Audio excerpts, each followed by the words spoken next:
Okey, Assalamualaikum dan selamat sejahtera.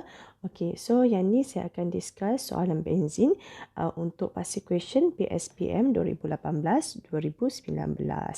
Okey, so kita tengok soalan dulu. Okey, compound B and compound C are hydrocarbon. Maksudnya apa hydrocarbon? Dia maksudnya structure tu, compound tu contain hydrogen and carbon sahaja. And the structural formula as shown below.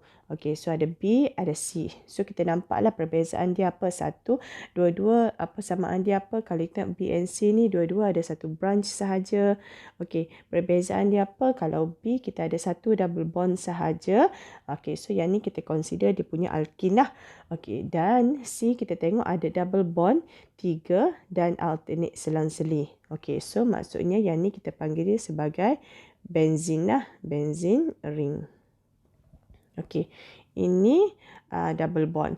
Okey, so untuk A, name the compound B and C according to IUPAC name.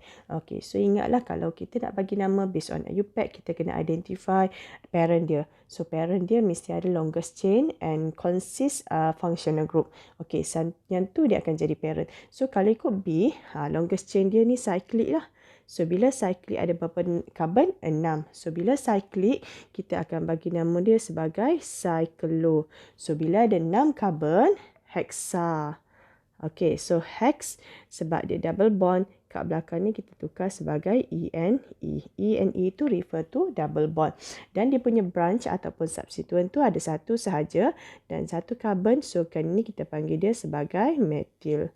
Okey, so kena identify dulu siapa dia punya parent. So parent mesti carbon paling panjang dan kalau ada double bond dia termasuk sekali dalam dia punya parent. Okey, so nama parent kita letak belakang, nama anak branch dia semua kita letak bahagian depan. So ingat lepas tu kita akan bagi lowest number untuk functional group dan lowest number juga untuk dia punya branch ataupun substituent. So kalau itu kita punya structure ni kita akan start carbon number 1 pada yang ada double bond. Dan carbon number 1 tu ada juga dia punya branch ataupun substituent methyl.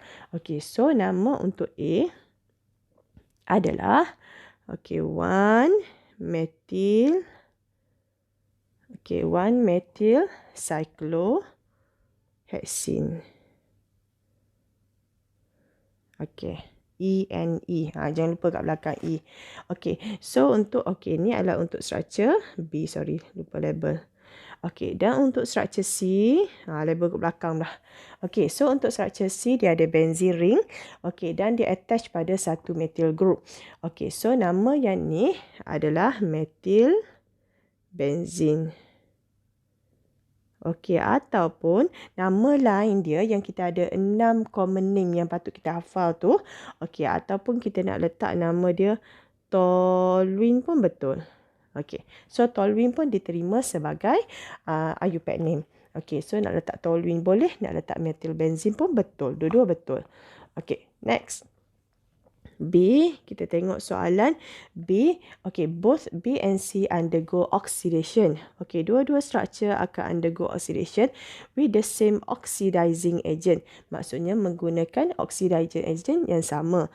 Okey, write the chemical equation involved and explain the difference between two reaction. Okey, so oxidation ni kena ingat. Oxidation saya rasanya bila sebut oxidation je student memang akan ingat pada KMNO4. Okey, so kalau ikut oxidation untuk alkin kita ada guna KMNO4. Okey, kalau tengok main balik. Dan satu lagi oxidizing agent yang kita panggil sebagai mild oxidizing agent adalah ozonolysis. Okey, so kalau nampak je oxidation, dia tak semestinya guna strong oxidizing agent. KMNO4 ni, sebelum ni saya ada sebut yang ni adalah strong oxidizing agent. Okey, yang ozonolysis ni adalah mild oxidizing agent.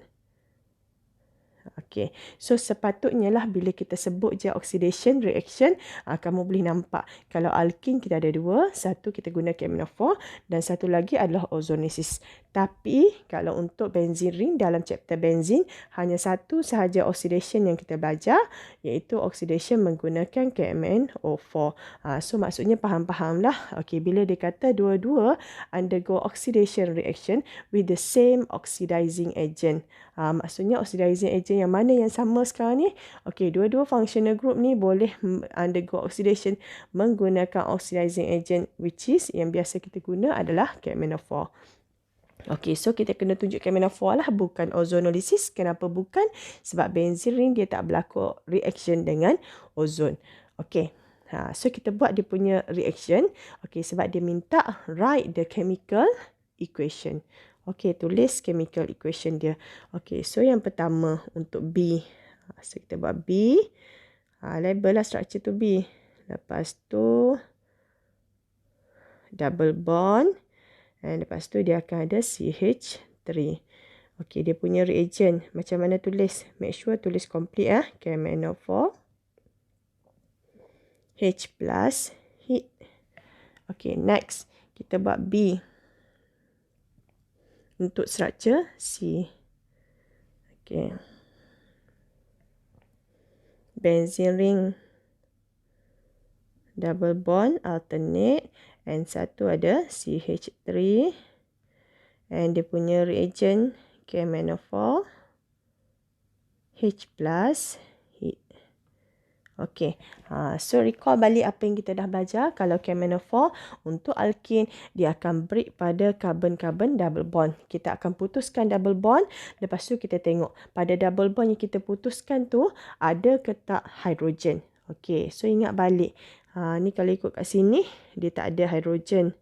So dia akan jadi karbonil lah. Maksudnya kita potong dia, kita tambah O je.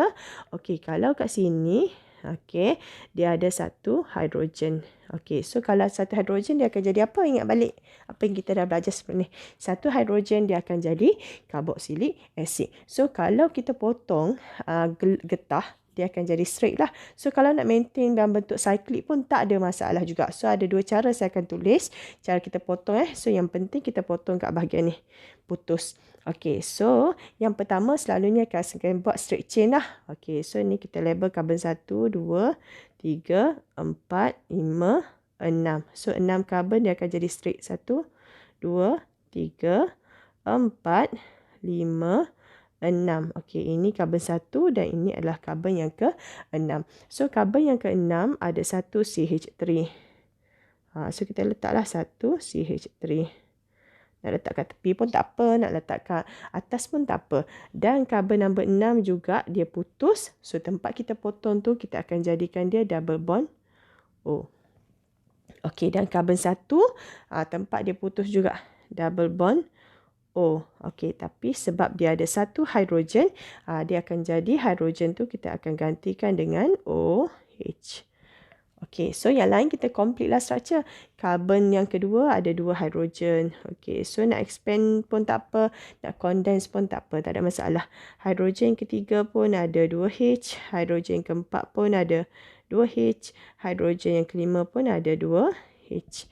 Okey, so nak jadikan dia straight pun tak apa. Kalau nak maintainkan dia dalam bentuk cyclic juga pun tak ada masalah, boleh juga. Kita boleh juga tulis dalam bentuk macam ni. 1, 2, 3, 4, 5, 6. Okey. Ni CH3. Okey, so tempat kita potong tu kita terus dah buat double bond O. Okey, dan yang ni pun sama, tempat kita potong letak double bond O dan satu lagi jadi OH. Dia nampak kita maintainkan bentuk cyclic je. Dan kita tempat kita potong tu kita jadikan double bond O. So nak tulis dalam bentuk yang nampak macam cyclic macam ni pun tak apa. Nak gajikan dia dalam bentuk straight chain pun tak apa. Dua-dua diterima. Okey, yang pentingnya bahagian kita potong tu kita perlu tambah oksigen. Dan kalau dia ada satu hidrogen kita kena jadikan dia carboxylic acid. Okey, so untuk structure C, oxidation KMnO4. Okey, so KMnO4 ni oxidizing adalah untuk reaction for side chain. Ingat reaction untuk benzene ada 4 sahaja. Ingat lagi tak 4? 4 tu apa? Which is nitration. Lagi apa? Friedel-Crafts alkylation, Friedel-Crafts acylation.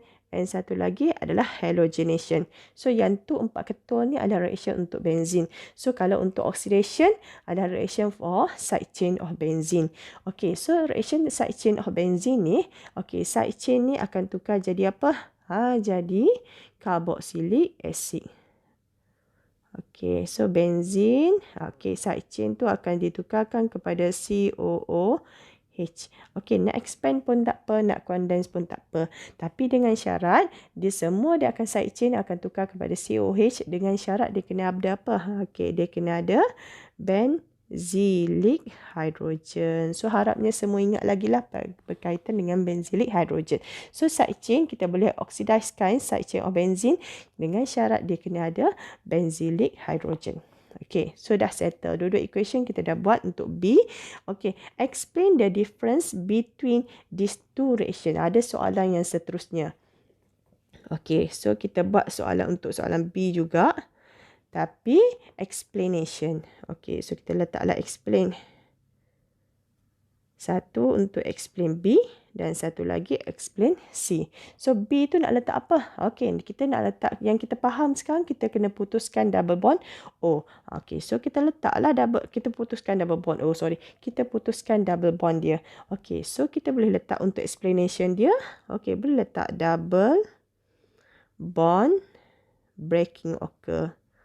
Yang kita selalu duk sebut tu double bond breaking occur, tak pun dengan kata lain yang canggih sikit, kita boleh sebut sebagai oxidative cleavage. Boleh juga. Okey, untuk C kita nak letak apa? Okey, oxidation. Okey, kita selalu sebut reaction apa ni? Reaction apa? Yang tu je lah yang kita kena explain. Janganlah rasa takut sangat dengan explanation. Okey, explain. So C tu kita selalu sebut oxidation at the side chain.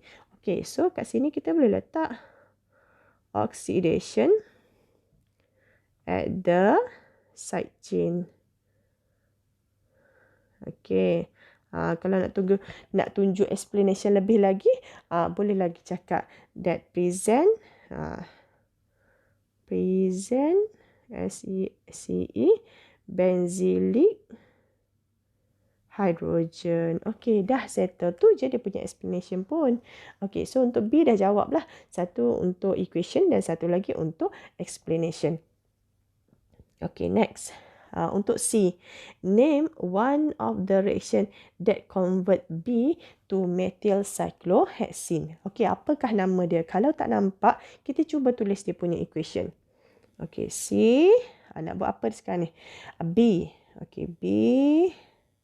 Tapi saya rasa semua boleh nampak dah kot. BCH3 ditukar kepada methyl cyclohexane. Semua single bond. Parent dia adalah cyclohexane, ada 6 karbon. Semua single bond sebab hexane dan satu ada methyl. Maksudnya kalau kita tengok reaction ni double bond dia dah tak ada. Maksudnya daripada unsaturated jadi saturated. So dia dah buat addition. Ditambahlah. Okey, so tengok balik mind map alkane. So yang dah ingat tu dah bagus. Okey, so kita buat addition apa? Tiba-tiba double bond dia hilang. So apa yang kita tambah? Kalau tak nampak, kita boleh expandkan structure pada functional group tu. Okey, so kalau kat sini 1, 2, 3 dah ada bond. So kita dah ada satu hydrogen lah kat sini.